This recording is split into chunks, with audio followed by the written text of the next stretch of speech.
Presiden Joko Widodo membagikan bantuan pangan beras pemerintah. Presiden juga memastikan bansos beras akan diberikan hingga Juni 2024.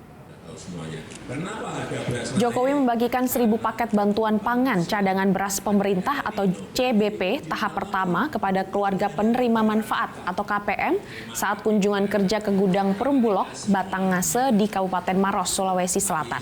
Jokowi menjelaskan pemberian bantuan beras menjadi salah satu upaya untuk menghadapi kenaikan harga beras yang disebabkan oleh El Nino. Dan dari Januari hingga bulan Juni, masyarakat akan menerima 10 kg beras. Meski demikian, Presiden belum bisa memastikan program bantuan pangan bisa berlanjut kembali setelah bulan Juni tahun ini dengan mempertimbangkan kemampuan APBN.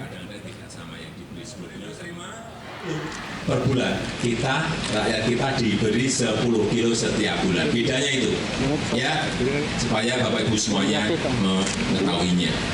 Harga beras di seluruh dunia naik. Juni akan terima lagi. Yang tidak setuju tunjuk jari.